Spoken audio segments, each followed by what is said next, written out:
Hello and welcome back to another week of Riled Up. I'm Dan. And I'm Andrew, a player. And I'm a collector. And boy, have we got a week lined up of news. What's got you riled up, Andrew? So much. There's a ton going on right now. We've got to talk about World Championship Osaka and the 5-year anniversary. We've got to talk about Mastery Pack Guardian. We've got to talk about the auto price tool and other market nonsense. And we have to talk about the hunted and everything that comes with that.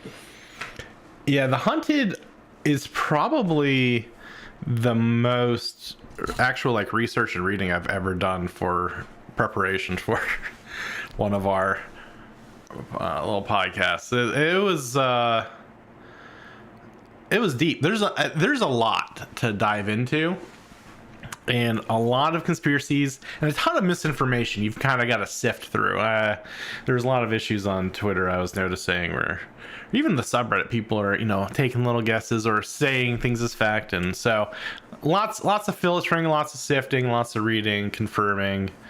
Probably not as much working as I should have been doing, but that's how that works out. To put that on tape, man. Oh yeah. I mean, I would never do it. I mean, over lunch, obviously. Yeah.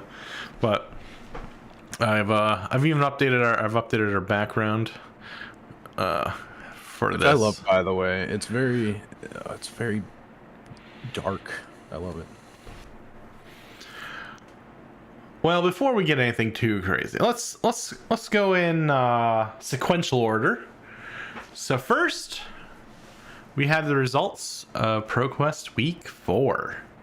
And boy, were there some interesting numbers in that.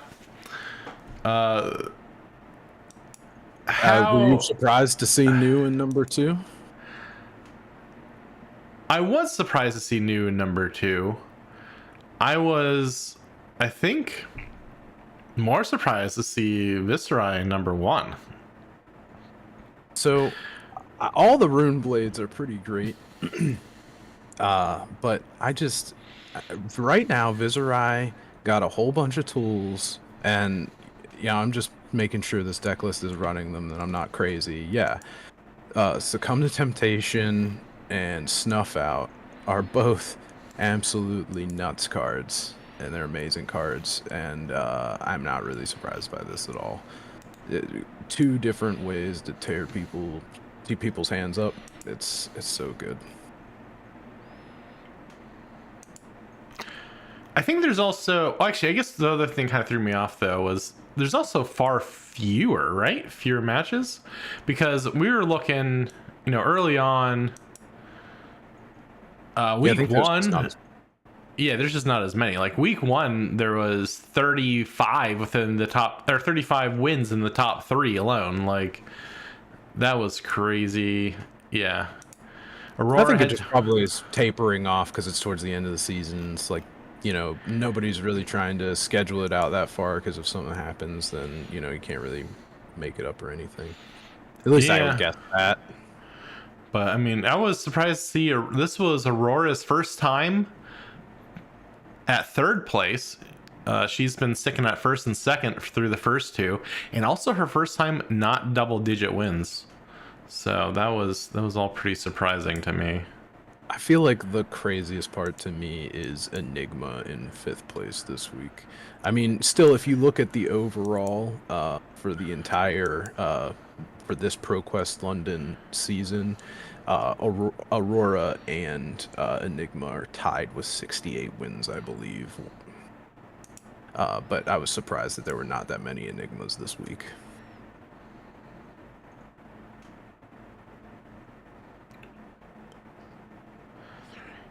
Sorry, I'm just doing some head math here.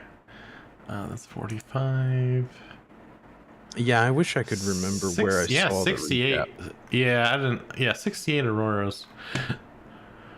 But I'm trying to think. Was there anyone other than that? I guess the overall number of matches kind of makes some of these numbers make sense. I think originally I was really surprised to see, after such a strong showing in week 3, that Dash and Azalea both went down to single-digit wins. But then, out of I think you know, we're just how looking at a many. smaller pool. I don't think the Yeah. single versus double is that, it's really just more the percentage that I think is interesting that it changes up. But it's great that it changes up from week to week. I'm glad that we can see a week where Enigma isn't clearly the top dog, because then that just shows how open this meta is, and I still think it's wild how many decks are actually viable. Like, just the sheer number of things you could play in this game and possibly win is just...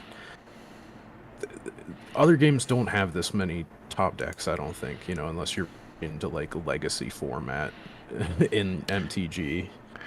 Well, and the other thing that I kind of found funny was, you had been talking about Guardian, Bravo taking coming to town, and boy, I mean, Bravo, even with this smaller pool, Bravo went up to 2 wins in this small pool. So, Yeah, I mean, and there's a single victor win in there, I see. I mean, Guardians it's... So far, I don't think it's ever really been anything too flashy outside of Star of the Show. And the people who play it are usually more patient, and it's just a slower deck to pilot and probably not as exciting for most players. I think that's why there's not more. They're probably all waiting for Jarl, if I'm being honest. yeah, boy, is Jarl gonna. I think everyone's waiting for Jarl, and I didn't realize. I maybe misread it. Well, we'll get to once we get to Osaka, but I thought Jarl would be coming sooner than I think he is. I know he's coming before the Hunted, isn't he? Actually, didn't think to look up Jarl's release date yet. Let's see. I have a whole. I think I have the whole release calendar up here. Oh, I that's love not the right my one. Google suggestions. Like, when I start typing Flesh and Blood things, Google actually knows what I'm talking about now. As a longtime fan, if you've ever tried to Google search anything about Flesh and Blood, there's a lot of times where you're like, okay, yada yada yada, Flesh and Blood TCG, and that's like the only way you can get it. But like, I just started typing Jarl, and as soon as I hit V, it was like, do you mean Vitradi? Oh.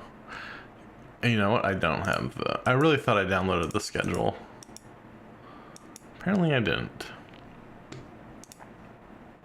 Okay, yeah, end of November, November 29th. Oh, is it November? Out. Yep, end of this month.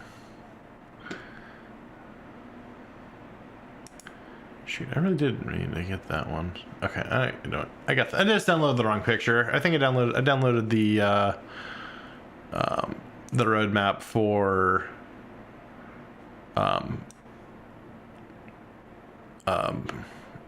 what's the OP? What's the OP actually stand for? Organized play.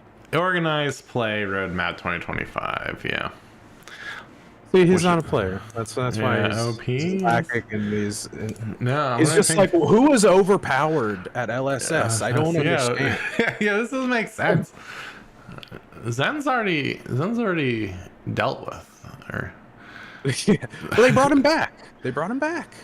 We didn't even think to talk about that. They doubled the living legend point values for everyone except Zen and raised the cap to 1,000, effectively unbanning Zen and Blitz.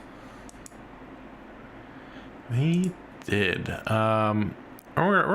Let's swap over. We're gonna change camera views here. How do I want to do this? I like how you gave me a slightly bigger camera. I appreciate it. It's a status symbol.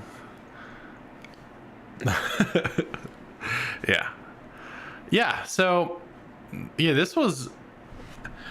We haven't heard all of the news yet, right? About Living Legend points. Or maybe we have. I don't know if they have said like a new recalculated number.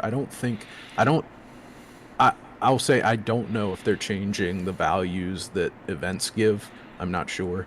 All I know is that the points that everyone already had, that were Living Legend, not everyone, period, everyone that was already living legend got doubled. That way they all had 500 and they go to 1,000 so that they stay living legend, except for Zen, which they just admitted. They're like, this was a huge mistake. It was our worst customer experience. You know, if you're a new player, you picked up the Zen deck, and if you didn't spend your time and actually go during those 2 weeks of the skirmish or whatever season it was, you know, you literally had 2 weeks to compete with that deck if you are a person that cares about competing, and that's the key demographic of this game.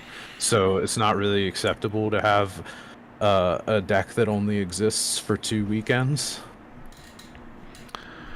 Yeah, I mean, it says here that this can be changed to a fixed number, which is kind of what they hinted at before, right? That they would have a set number of points that could go out during a specific season, but they didn't actually say what those will be. Though I don't know why not, because I think oh no, I know why, because they haven't announced all the rest of the live events yet, organized play events. When they announced a ton of them, they actually released a trailer that showed all of the big events coming up over the next year, but then at the end of that they say like, and some more. So I'm wondering if they're trying to finalize some before they do the division for the number of events that they divide points up over. So maybe that's it. Did they specify if the fixed number, does that mean that there's a maximum, like, or no? Yeah, like only so many points will go out per season for Living Legend. Okay. Yeah. And I think that comes back to Dev Talk 9. I think they talked about that originally. Then they're like, yeah, I was talking about more details, but I mean, they didn't really give more details other than what they're doing to fix the Blitz. And yeah, they must just be holding or waiting on some more events to finalize that they thought they would have. Yeah. Well, everyone can go and play their kitty cat deck now. Yeah, which let me see. World Tour